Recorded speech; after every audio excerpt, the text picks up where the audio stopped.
The field I'm detecting today is the location of a pioneer homestead that was built as early as the 1790s, just after this part of New York State was opened up after the Revolutionary War to settlers and homesteaders. This particular property in this area that I've been granted permission to detect has been in the same family for 7 generations since 1812. So there's been a lot of history preserved by just the fact that the land has been farmed for over 200 years. So there's been no modern pollution in terms of relics into these fields by other people building more modern homes or businesses or anything like that. So the relics coming out of this field are all quite old, and it's a very clean field, other than a few extraneous aluminum cans have blown from the road. So it's a very historic site, and I am pretty fortunate to have gotten permission to detect here. So let's move on to the video, and I'll show you some of the things I find as I find them. I also wanted to mention that there are going to be some sound issues with the wind in this video and the next few following. I still haven't got the external microphone for my iPhone that I mentioned in the previous video that was, addressing the sound issues. So I did try to put some duct tape over the microphones on the iPhone just as an experiment to see if that might minimize the wind, but it didn't. It just kind of muffled my voice, and it was a failure. But I had to try something. So anyways, I hope that's not too annoying for you, and I hope you enjoy this video, and thanks for tuning in. Thanks.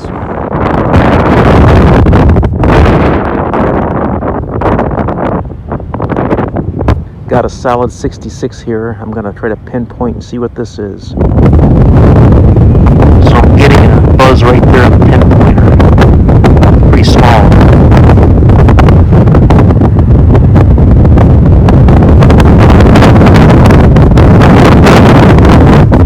This guy right here looks like lead.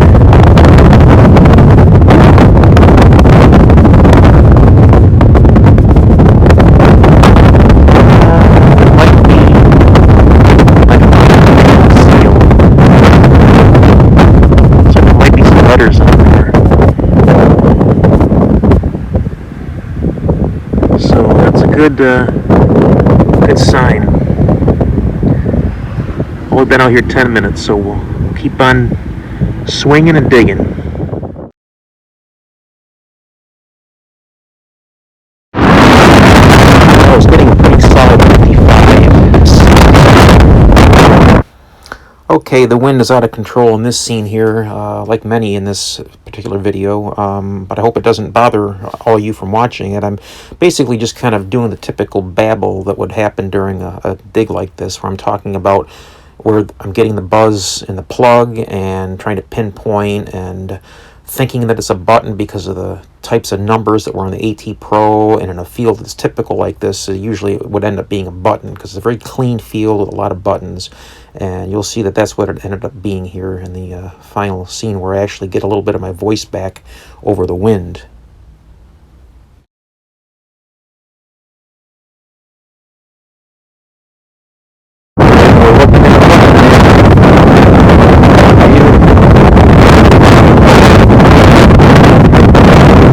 Let me give this a little cleaning and I'll see if there's any writing.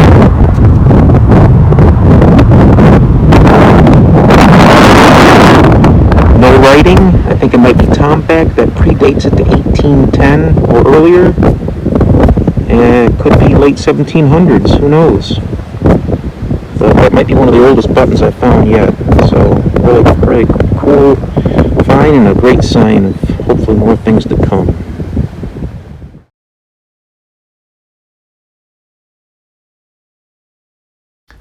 And yet again, the wind is out of control. And I apologize if this is annoying to have to watch a, kind of a live dig situation where you really want to hear what's going on with the action. But, it's visually, I kind of like to document what I find. And so what I'm doing here is I'm digging down in with the pinpointer because I'm getting another button-esque signal on the AT Pro here, and it ends up being that it is a button. And it's got a bit of rough edges. It's pretty worn down, kind of broken, which again indicates probably good age, but definitely it's tomback, so I'm guessing late 1700s. Shank is gone. It's well worn. It's an old button, but typical of a late colonial period. So I'm pretty happy with this find.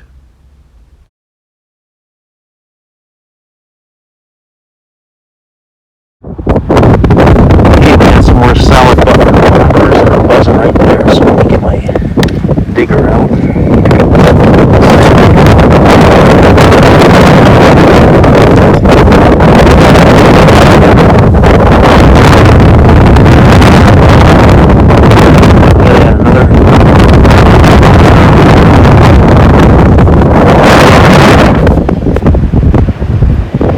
Button number 3, hold down.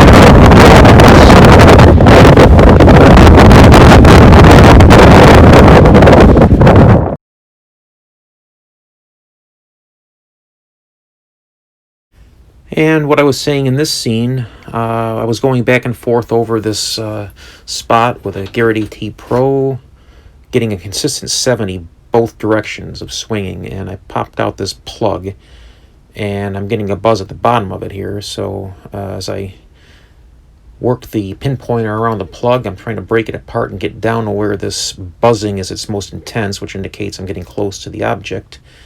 And as I break it apart, I'm going to be reaching for this thing, and it gets plucked out and ends up being another old button. Now this one is a brass button, even though there's no writing on it. It's not tomback, it's brass. So that predates it before 1810.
The wind got too bad.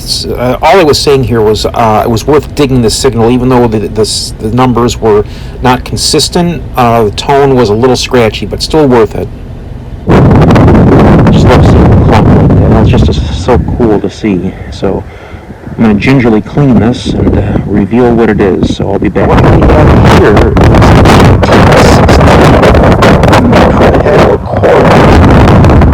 large cent. It was the first year that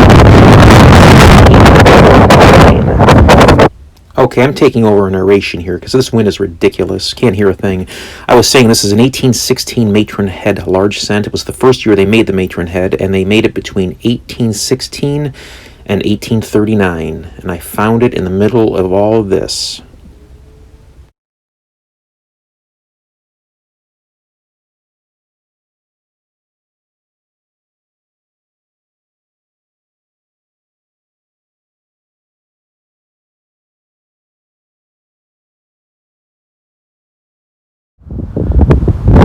I didn't film this dig. I was getting a 53. I was hoping it was a nickel, thinking shotgun shell, but out popped this ball button with a partly broken shank and some blowholes on it. There's one you can see. because the wind is back, I'm back with another narration here. I was trying to say that this bulb button, because of the design with the blowholes, it probably predates 1800, so it's a very old button.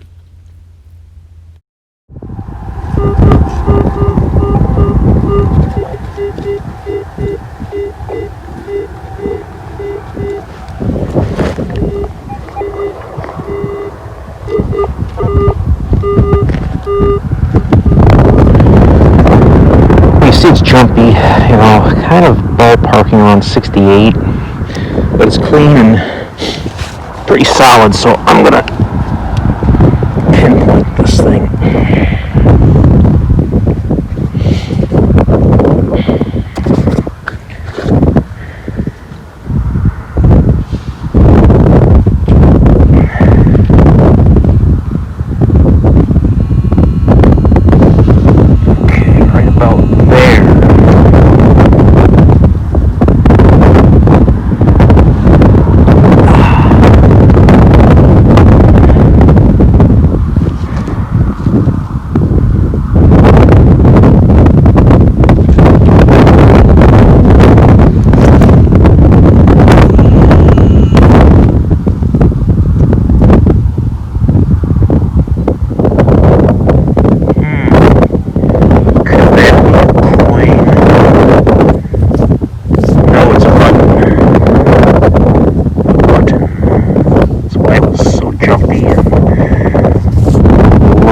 Lower numbers that a coin would be.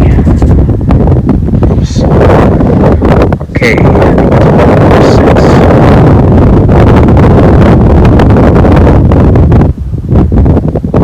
Clean it up. Another Tomback pre-1810.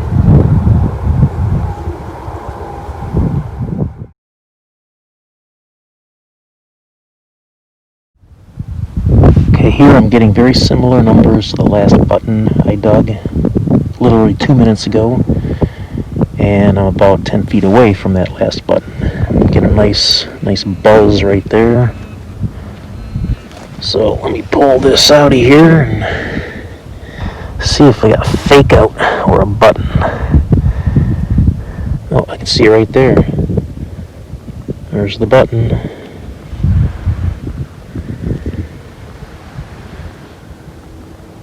Button number 7.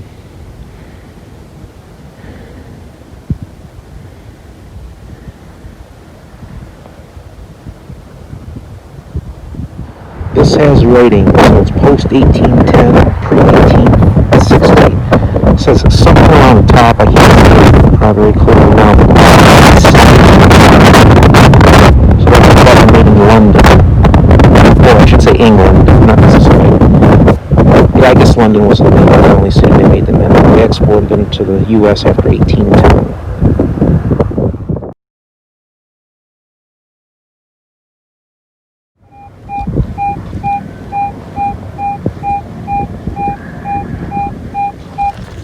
That is a screaming solid. Now that could be a total fake out. You know, it could be a top of an aluminum can. But sounds pretty promising. I mean, you got to go for it. So I'm just gonna turn this off and get a plug out because it's hard to dig. I don't want to hurt this winter wheat. So I'll be back. So I got the plug out in between the rows of winter wheat here, so I'll do some pinpointing. Okay, strong buzz right there. Okay, look at that. See right at the end of the pin pointer, there's a coin. It could be modern, I don't know. It could be a modern dime for all I know, thrown from a car. Let's see what it is.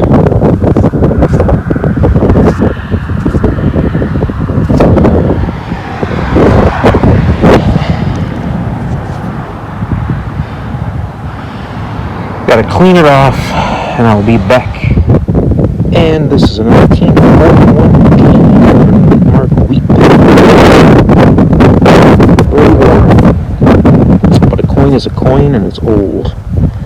So I'm happy to find that one.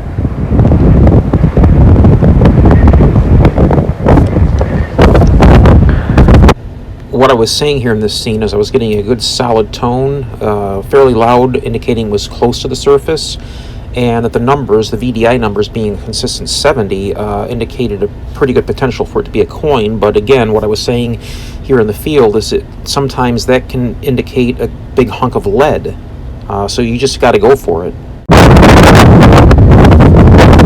Let's see here.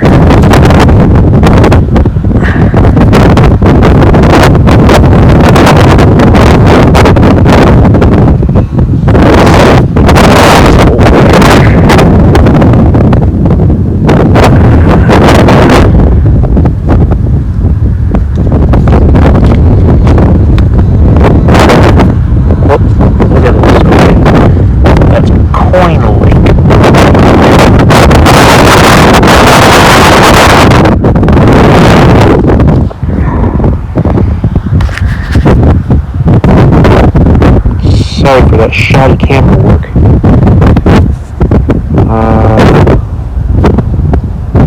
Hard to say. Might be a button. Well, we have a silver Spanish half real. Pretty worn, but it's really cool. Very thin. Very old.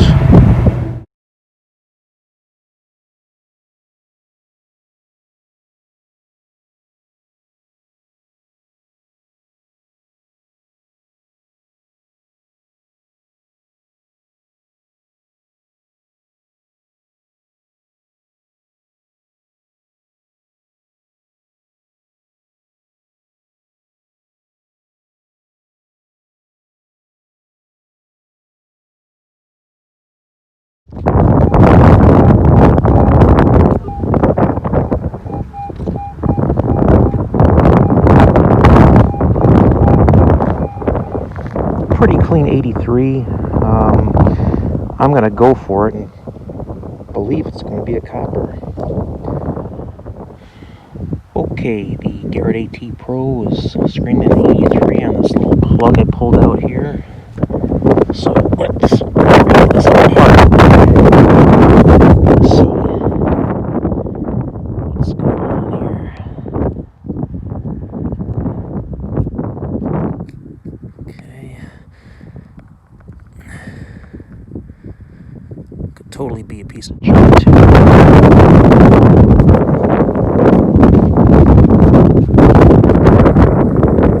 All that mess and all that hassle for an aluminum can. Awful loud and screaming. Same signal could be for a ways. It's just okay. Just got a surface fine. It was ringing up at a pretty good, consistent 60. Sounded real close to the surface, so I just pinpointed and it just popped out this musket ball. And it's old because it's really white, so it's been on the ground a long time. Very heavy lead.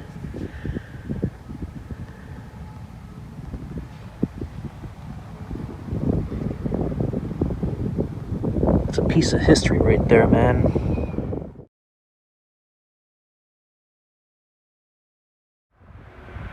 Okay, so I got a screaming 78, very close to the surface. And a half inch under, I popped this thing out, and at first I'm like, was it the top of a can or something? And I started looking at it. It's like, geez, you know, I got my first dandy button. Dandy buttons are those big flat buttons, you know, the fancy stuff that you know, were on those you know, the kind of coats you see in the colonial era, you know, with the tails and the big buttons up the front. And it's definitely pre-1800, so let me show you my first dandy button.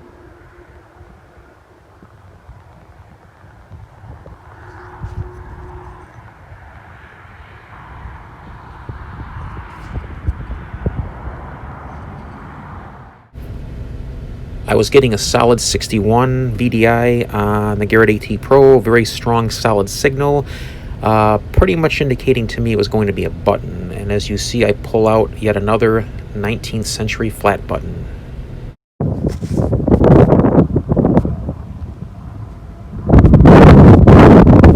writing, so it's post 1810, pre 1860.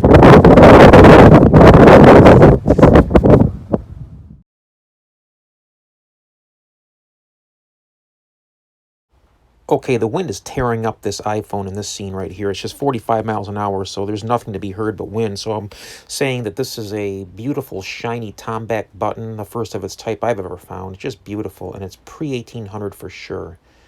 Just an amazing button.